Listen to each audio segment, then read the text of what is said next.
ఈనాడు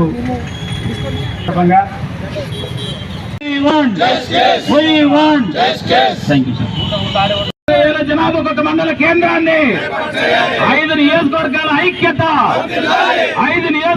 ఐక్యత పోరాడితే పోయేదేమీ లేదు.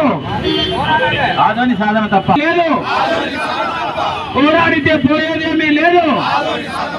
ఏర్పాటు చేయాలి ఆదోని జిల్లా కేంద్రంగా. ఏర్పాటు చేయాలి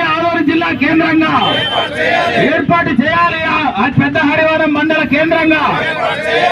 కనికరించాలి అందరూ ఈ చిన్న కోరికను, ప్రజలందరి కోరికను మన్నించాలి ఈ ప్రభుత్వం. జిల్లా సాధన సమితి మరియు పెద్ద హరియాణం మండల సాధన సమితి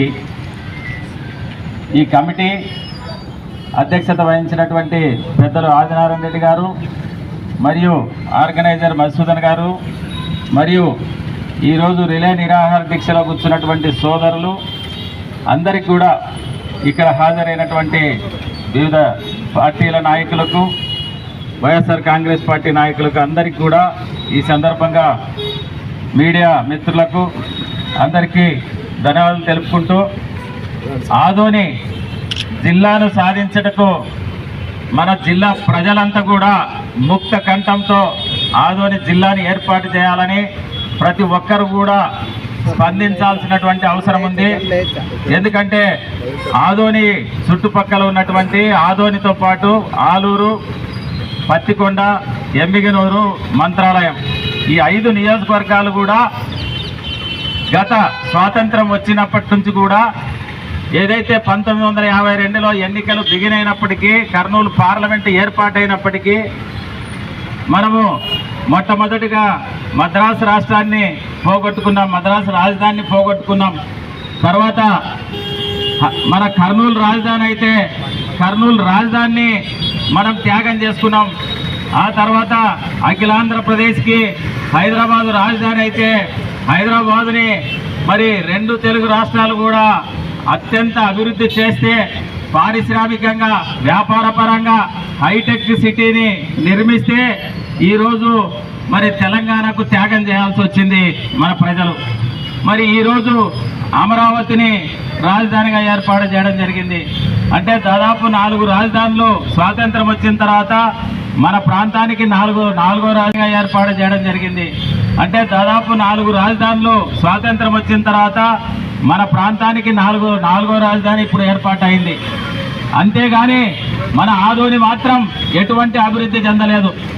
మరి స్వాతంత్రం వచ్చినప్పుడే ఆదోని సెకండ్ బాంబేగా పిలిచేవాళ్ళు. అంత వ్యాపార కేంద్రంగా ఉన్నటువంటి ఆదోని, పారిశ్రామికంగా మరి ఎన్నో ఫ్యాక్టరీలు ఉన్నటువంటి ఆదోని ఈరోజు కరువు ప్రాంతంగా మిగిలింది. ఎందుకోసం మిగిలింది అనేది ప్రజలు ఆలోచించాలి. ఒక పక్క బళ్ళారి జిల్లా అయిన తర్వాత ఎంత అభివృద్ధి చెందిందో మన ప్రాంత ప్రజలందరికీ తెలుసు. ఈరోజు మన ప్రాంత ప్రజలు వలస వెళ్లాల్సినటువంటి అవసరం ఉంది. ప్రతి సంవత్సరం కూడా నవంబర్, డిసెంబర్ వచ్చిందంటే వలస వెళ్తున్నారు. మళ్ళీ మళ్ళీ వానలు వచ్చినప్పుడు మరి తిరిగి వస్తూ ఉన్నారు. ఎన్ని చూసినా కూడా పాలకులకి ఆదోని కేంద్రాన్ని, ఆదోనిలో ఉన్నటువంటి పరిస్థితుల్ని గమనించాల్సినటువంటి అవసరం ఉంది. ఈరోజు ఇది చాలా న్యాయమైనటువంటి కోరిక ప్రజలు కోరుతున్నది. చాలా నిజంగా చెప్పాలంటే చాలా చిన్న కోరిక.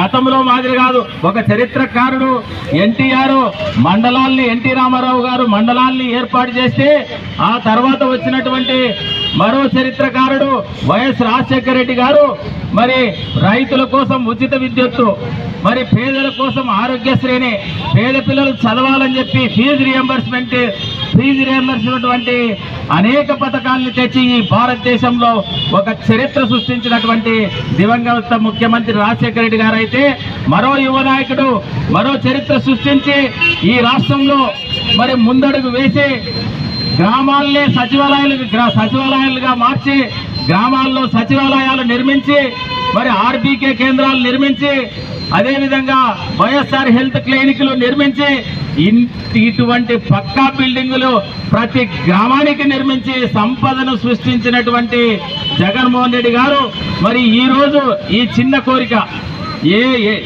సిబ్బంది ఇక్కడ కావాల్సింది మండలాన్ని ఏర్పాటు చేస్తే ఒక సిబ్బంది ఒక బిల్డింగ్ తప్ప ఏమి కోరికలు పెద్దగా తీర్చాల్సిన పని లేదు. ఇంత చిన్న కోరికని ప్రభుత్వం కళ్ళు తెరిచి చేయాల్సిందే. ఎందుకంటే పెద్ద హరివానాన్ని మండలంగా ఏర్పాటు చేయాల్సిందే. ఈరోజు కర్నూలు పార్లమెంట్లో ఓట్లు చూస్తే 7 నియోజకవర్గాలు కలిపి 16,93,497 ఓట్లున్నాయి. అంటే దాదాపు 17 లక్షల ఓట్లు ఈ కర్నూలు పార్లమెంట్లో ఉన్నాయి. అంటే దాదాపు 15 లక్షలంటే మరి 23 మండలాలు మాత్రమే ఉన్నాయి మనకి. 23 మండలాలు ఏ విధంగా పరిపాలన సాగించాలి? ఒక ఎంఆర్ఓ